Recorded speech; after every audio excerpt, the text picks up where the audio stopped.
పూర్వజన్మలో తను ధనవంతురాలు, ప్రస్తుతం తను ఒక పేద కుటుంబంలో పుట్టింది. ఈ సంఘటన మధ్యప్రదేశ్లో 1948లో శాతన్ అనే గ్రామంలో జరిగింది. 3 ఏళ్ల వయసున్న స్వర్ణలత తన తల్లిదండ్రులతో ఒక నమ్మలేని విషయాన్ని చెప్పింది.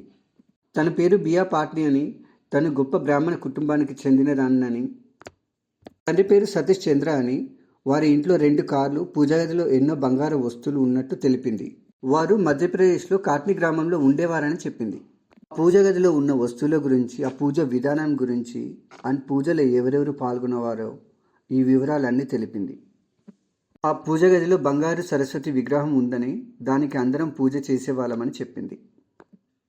స్టార్టింగ్లో స్వర్ణలత పేరెంట్స్ ఈ విషయాలు ఏమీ పట్టించుకునే వాళ్ళు కాదు. కానీ ఈ విషయాలు పదే పదే చెప్పడంతో చుట్టుపక్కల వాళ్ళకు కూడా స్వర్ణలత పూర్వజన్మ గురించి తెలిసింది. అమెరికాకు చెందిన జాన్ స్టీవెన్సన్ అనే శాస్త్రవేత్త స్వర్ణలత చెప్పే విషయాలు సరైనవా కావా అని తెలుసుకోవడానికి కాట్ని గ్రామానికి వెళ్ళాడు. జాన్ స్టీవెన్స్తో స్వర్ణలత కూడా కాట్నికి వెళ్ళింది.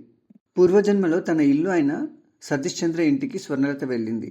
తన తల్లిదండ్రులకు నమస్కారం చేసింది. స్వర్ణలత తన చిన్ననాటి ఫోటోలను గుర్తుపెట్టింది. తన భర్త, పిల్లల పేర్లు కూడా చెప్పింది.